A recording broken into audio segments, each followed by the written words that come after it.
Hello everyone.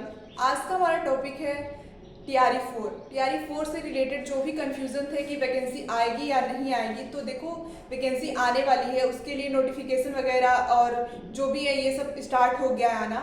उन्होंने CM ने भी बोल दिया है कि आएगा। तो देखो अगस्त तक आ जाएगी, अभी जुलाई चल रहा है, अगस्त में नोटिफिकेशन आ जाएंगे। इसके बाद सितंबर अक्टूबर एग्ज़ाम कभी भी हो सकता है, इसी साल होगा एग्ज़ाम। तो जो लोग भी कंफ्यूजन में थे कि पता नहीं टीआरई 4 होगा कि नहीं होगा, टेंशन में थे, तो वो अब तो कंफ्यूजन दूर हो गई कि टीआरई 4 आएगा और एग्जाम्स होंगे। तो अभी आप क्या करना स्टार्ट करो, जितना भी अभी तक आपने पढ़ा है उसका मल्टीपल टाइम रिवाइज करो, रिवीजन बहुत ज़रूरी है। और जितने भी आपने पढ़ लिया ना, ठीक है, और अब हर रोज़ शाम को एक प्रैक्टिस सेट जरूर लगाइए, क्योंकि प्रैक्टिस सेट बहुत ज़रूरी है। उससे आपको पता चलेगा कि आपका लेवल कितना बढ़ रहा है। और अगर प्रैक्टिस सेट में नंबर कम आ रहे हैं तो टेंशन की कोई बात नहीं है। थोड़े हार्ड ये प्रैक्टिस सेट बनाते हैं जो भी टेक्स्ट बुक वगैरह पे बनाते हैं। और जब भी आप प्रैक्टिस सेट करो, प्रैक्टिस सेट दिन के आखिरी में करो, लास्ट में। अगर आप आखिरी में करोगे ना, अगर नंबर भी कम आएगा तो आप डीमोटिवेट हो जाओगे। अगर सुबह में कर लिया आपने प्रैक्टिस सेट, आपके नंबर कम आए तो आप डीमोटिवेट हो जाओगे कि अरे मेरे नंबर कम आ गए, और आपका पढ़ाई डिस्टर्ब हो जाएगा। इसलिए दिन भर आप पढ़ो, फिर रात में प्रैक्टिस सेट लगाओ, जिससे कि दिन में फिर आपको ये मोटिवेशन हो कि अगले दिन मैं और अच्छा पढ़ूंगा और प्रैक्टिस सेट में नंबर और अच्छा लाऊंगा। बाकी जीएस में आप ज़्यादा ध्यान दो। सब्जेक्ट में मैक्सिमम बच्चे काम कर लेते हैं, 80 में से 60-65 प्लस लेके आएंगे। बट जिनका जीएस में अच्छा नंबर होगा, सिलेक्शन उसी का होगा, ये बात मैं बार बार कहती हूँ। और जीएस के लिए क्या पढ़ना है, कैसे पढ़ना है, अलग अलग रिसोर्सेज सारी वीडियो में बनाई हुई हूँ, जीएस के लिए आप देख सकते हैं। और अब बात आती है यूपी एलटी ग्रेड की। यूपी एलटी ग्रेड की भी वैकेंसी आ चुकी है। देखिए अब तक था कि वैकेंसी नहीं आ रही, अब आएगी तो सारी इकट्ठे आएगी। अब आप कंफ्यूज रहोगे कि क्या पढूं क्या ना पढूं, लेकिन आपको सारे एग्जाम्स देने हैं। यूपी एलटी ग्रेड भी देना है, टीआरई 4 भी देना है, और भी अगर केवीएस की आने वाली है तो केवीएस भी देना है, क्योंकि ये वैकेंसीज 5-5 साल बाद, 6-6 साल बाद आ रही है, और एक बार हाथ से गई तो फिर नहीं आने वाली।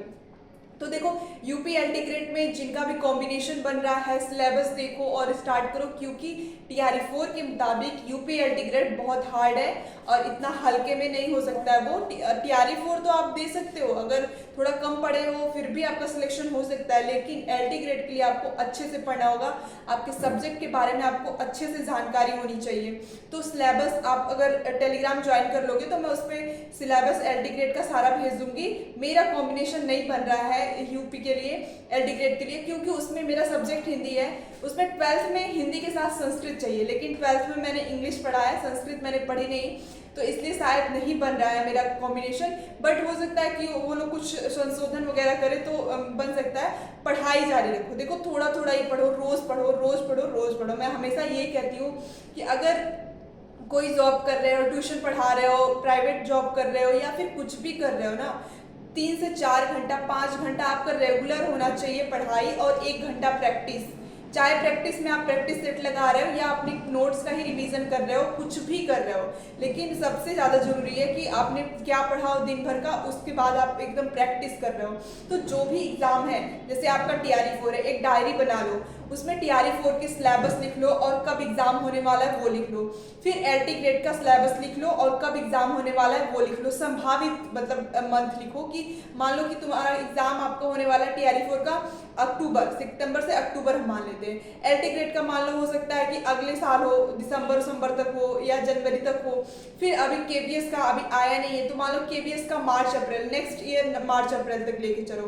तो उस हिसाब से आपको पहला एग्जाम जो है उसके बारे में आप अच्छे से तैयारी करो, पढ़ो, और फिर अगला एग्जाम पे लग जाओ कि कौन सा अगला एग्जाम होने वाला है। भले ही कुछ भी हो, आपको पढ़ाई नहीं छोड़नी है। 4-4 घंटे 5-5 घंटे पढ़ने ही हैं, अगर गवर्नमेंट जॉब लेने हैं तो। अगर नहीं लेनी है तो कोई बात नहीं, आप प्राइवेट कुछ भी कर सकते हो, पैसे कहीं से भी कमाए जा सकते हैं। लेकिन सबकी अपनी अपनी चॉइसेस होती है कि आपको गवर्नमेंट करना है, प्राइवेट करना है, और अपनी लाइफ कैसे लेके जीना है। आई होप कि आपको आज की वीडियो पसंद आई होगी। Thank you so much.